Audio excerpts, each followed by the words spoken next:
नमस्कार। संधि परिचय नामक इस कक्षा में आपका हार्दिक स्वागत, हार्दिक अभिनंदन। यह वीडियो कक्षा 6 से 12 तक के विद्यार्थियों के लिए है।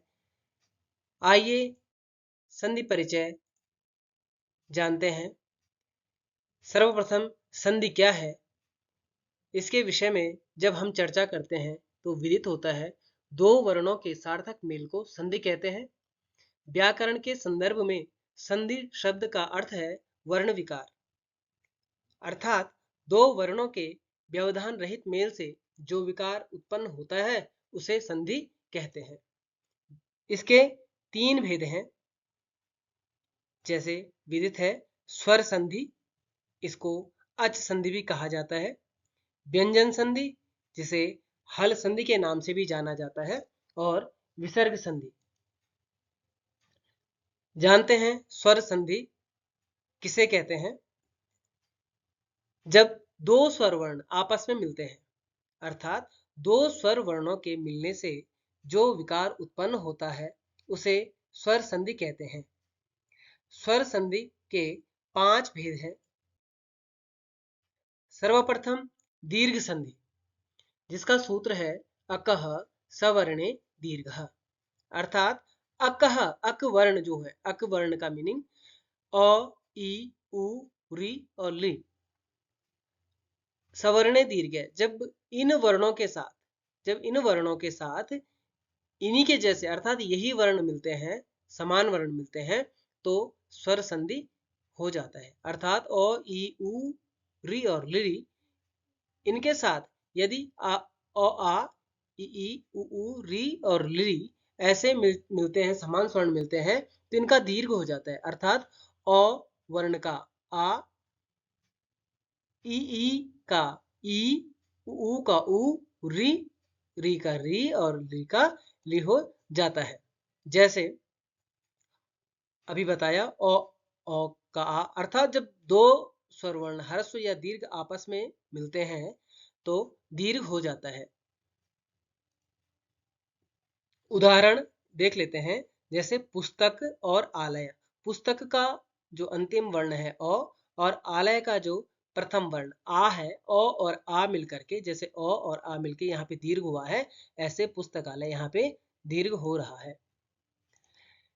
इसी प्रकार विद्या अर्थी, विद्या का आ और अर्थी का जो अ है, इन दोनों को मिलाकर के दीर्घ हो गया, इन दोनों को मिलाकर के दीर्घ हो गया है और विद्यार्थी हो जाता है। इसी प्रकार कपि का ई, ईश का ई और ई मिलकर के, जैसे यहाँ बताया गया है, ई हो जाता है कपीश। इसी प्रकार सुउक्ति ही, सूक्ति ही, नदी ईशः, नदीशः, भानु उदय, भानुदय। जो दूसरी संधि गुण स्वर संधि है उसको गुण संधि के नाम से जाना जाता है। इसका सूत्र है आद गुण, अर्थात यदि अ या आ के बाद ई, उ, री और ली आता है तो ई के स्थान में ए गुण, उ के स्थान पर ओ गुण, री के स्थान पे अर और ली के स्थान पे अल गुण हो जाता है। जैसे कि नियम अभी यहाँ पे हम देख चुके हैं, और आ के साथ ई मिलते हैं तो ए, इस प्रकार से जो है गुण संधि होती है। इसका उदाहरण है महाधन ईशः, महेशः, इसका आ और इसका ई मिलकर के ए गुण हो गया था। आ महाधन ऋषि, महर्षि, अर्थात महा का आ और ऋषि का री, आ और री मिलके अर्गुण, महर्षि। पर उपकार, र का अ, उ का उ, अ और उ मिलकर के ओ गुण, और तव धन लिकार, अ और ली मिलकर के, अ और ली मिलकर के अल तवलकार है, इस प्रकार से हो जाता है। जो तीसरी संधि है, स्वर संधि का तीसरा भेद, यण संधि के नाम से जाना जाता है। इसका सूत्र है इको यणचि, अर्थात इक के स्थान में, इक वर्णों के स्थान में इक जो प्रत्याहार है, इसमें जो वर्ण आते हैं ई, उ, री, इन वर्णों के स्थान पर यण हो जाता है।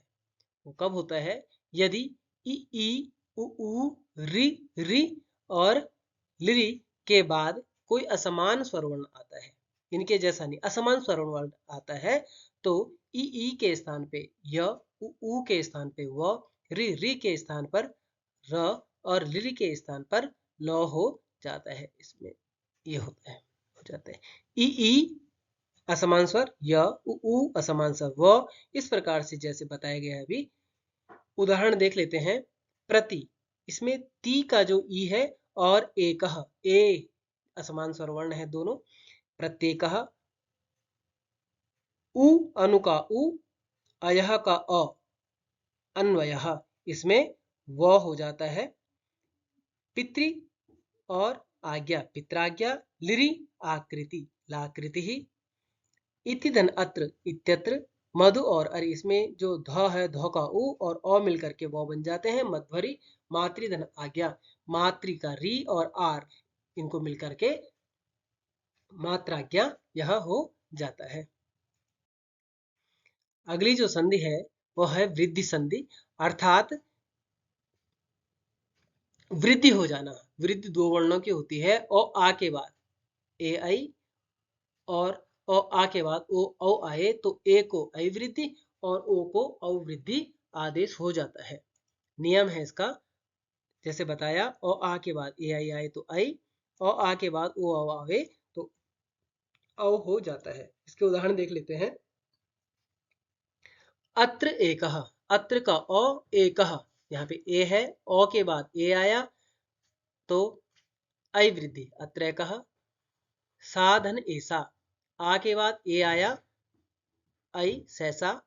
तंडुल धन ओदनम, तंडुल का अ, यहाँ ओ था, इसको औ आदेश, तंडुलोदनम। जल धन ओघः, जलौघः। राज ऐश्वर्यम, राजैश्वर्यम। तथा धन एव तथैव। महाधन औषधि, महौषधि। गंगाधन ओघः, गंगौघः। एवमेव अयादि संधि, इसका सूत्र है एचो यवायावः। यदि ए ऐ ओ औ के बाद कोई असमान स्वरवर्ण आए तो ए को अय, ऐ को आय, ओ को अव और औ को आव आदेश हो जाता है। ए के साथ असमान स्वरवर्ण मिलेगा अय, ऐ के साथ असमान स्वरवर्ण आय, ओ के साथ असमान स्वरवर्ण अव और औ के साथ असमान स्वरवर्ण आव हो जाता है। उदाहरण है, नेधन अनम नयनम। ए अ, ए असमान स्वर्ण अ, अय आदेश नयनम। शे ए अ, अय आदेश शयनम। गै धन अकह, ऐ और अ, ऐ और असमान स्वरवर्ण आय गाय। नय धन अकह, ऐ और अ, आय नायकः। भो धन अनम, ओ और असमान स्वरवर्ण अव, भवनम। पो धन अनम पवनम। पौ धन अकह, पावकः। औ धन असमान स्वरवर्ण आव, पावकः। इस प्रकार से सिद्ध हो जाता है। अगली संधि है पूर्व रूप संधि। सूत्र है एंग पदांता तति। पद के अंतिम ए या ओ के बाद अगर अ हो, पद के अंतिम ए या ओ के बाद अगर अ हो तो उसका पूर्व रूप अर्थात ए या जैसा रूप है हो जाता है। इसके सूचनार्थ अवग्रह, ये जो चिन्ह है अ का चिन्ह लगा दिया जाता है। जैसे हरे धन अव, हरेव। रामो धन अधुना, रामोधुना। लोके धन अस्मिन, लोकेस्मिन। विष्णो अव, विष्णोव। विद्यालये अस्मिन, विद्यालयेस्मिन। लोको धनयम, लोकोयम हो जाता है। जो अगली संधि है पर रूप संधि। सूत्र इसका एंगी पर रूपम, अर्थात अवर्णांत उपसर्ग के बाद धातु का एंग ए या ओ हो तो दोनों के स्थान पर रूप अर्थात ए या ओ जैसा रूप हो जाता है। अधन ए और अधन ओ हो जाता है। जैसे प्रधन एजते, प्रेजते। उपधन ओषति, उपोषति। उप का जो ये उप का अ है और ओ ये मिला करके ओ बन जाता है, पोषते। प्रेजते, इसका जो प्र का अ और ए मिलकर के प्रेजते, इस प्रकार से हो जाता है। तो यह अगली संधि देख लेते हैं। यहाँ पे प्रकृति भाव। सूत्र है प्लुत प्रगृह्य अचि नित्यम। प्लुत और प्रगृह्य अच परे रहने पर अर्थात सामने हो, अच स्वर सामने हो, प्रकृत रूप में बने रहते हैं, अर्थात इनमें कोई परिवर्तन नहीं होता है। प्लुत शब्द का जो अर्थ है, दो से अधिक मात्रा वाले पद को प्लुत कहते हैं। प्रगृह्य जो कहते हैं, विभक्ति आदि के बोधक जो स्वर संधि नियमों से मुक्त होते हैं, उन्हें प्रगृह्य कहते हैं। धन्यवाद। यह जो संधियां थी, स्वर संधियां, इसको सूक्ष्म रूप से हमने यहाँ देखा और मुझे विश्वास है कि जो विद्यार्थियों के लिए यह कालांश अति महत्वपूर्ण और संधि को समझने में सहायक सिद्ध होगा। धन्यवाद।